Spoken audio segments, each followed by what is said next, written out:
When the German invasion of the Soviet Union began in 1941, the Red Army faced disaster.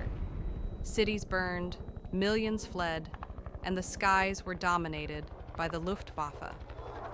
But amid the chaos, one of the Soviet Union's greatest aviators, Irina Sebrova, proposed something radical, an all-female regiment of combat pilots. At first, male commanders scoffed. War, they believed, was no place for women. But desperation outweighed prejudice.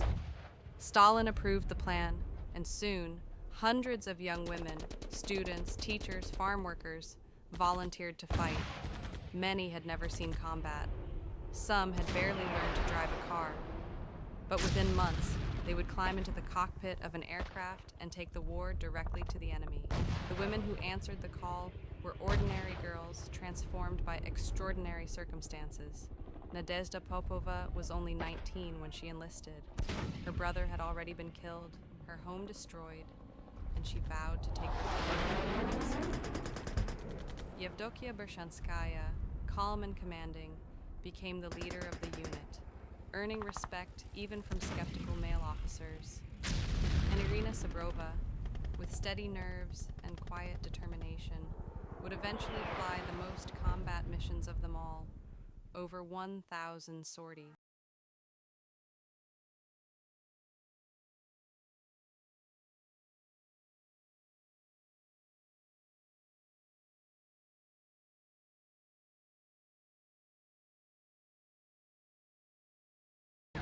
A flimsy biplane of canvas and wood, designed for training, not combat. Open cockpits left the pilots exposed to the freezing wind. Engines sputtered in the cold. They had no radios, no armor, and carried only a few bombs at a time. To the Germans, it looked like a joke, a flying sewing machine. But to the women who flew it, the Po-2 became a deadly tool. Its slow speed made it nearly invisible to radar, and it could land on makeshift fields where heavier aircraft could never touch down. By cutting their engines mid-flight, the night witches could glide silently toward their targets, dropping bombs without warning. Soldiers on the ground swore the sound of their wings was like the sweep of a broomstick through the air. And so the legend was born, the Nachthexen, the night witches. Training was grueling. The women drilled day and night, learning to navigate by stars and landmarks, to handle the fragile planes in the dark, to fly low enough to avoid searchlights but high enough to escape enemy fire. They studied maps until their eyes ached, rehearsed takeoffs and landings in endless cycles, and learned to drop bombs with deadly precision. Mechanics, also women, worked side by side with the pilots. They patched bullet holes with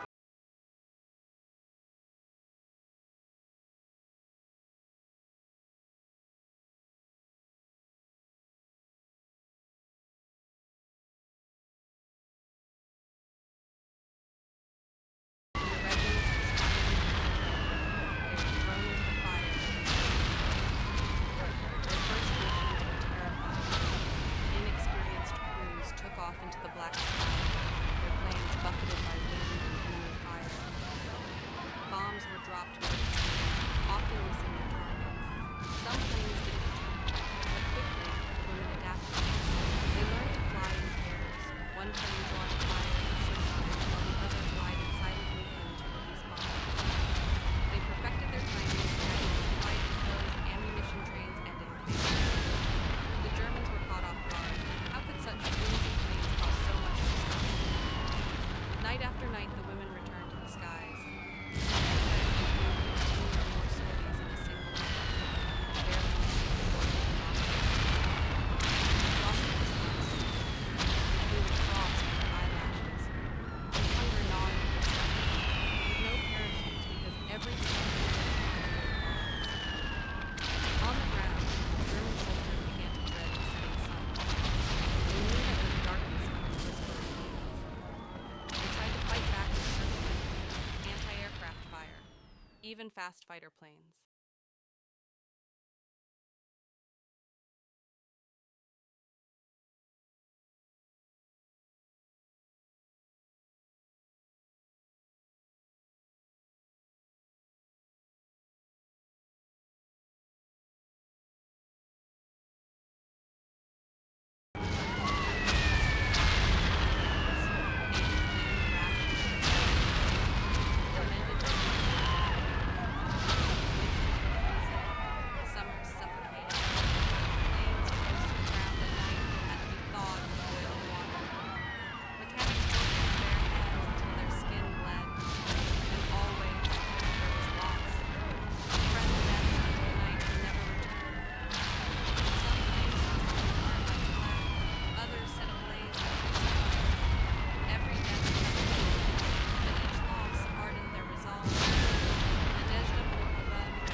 survived being shot down.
And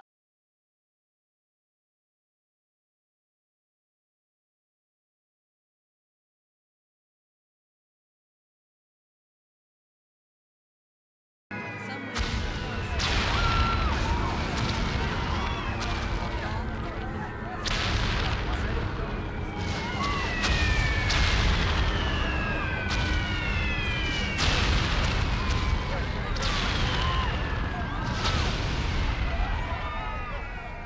Nadezhda Popova lived to old age, sharing her story with humility. Irina Sebrova's record still stands. Yevdokia Bershanskaya was remembered as a commander who led with both steel and compassion. Today, museums preserve their planes, monuments stand in their honor, and their story inspires new generations. Proof that courage knows no gender, and that determination can turn even the weakest weapon into a nightmare for the enemy. When German soldiers heard the faint whoosh of wings at night, they swore it was witches. In truth, it was something far more powerful. Ordinary women who became extraordinary warriors. The night witches, who flew into darkness and carved their names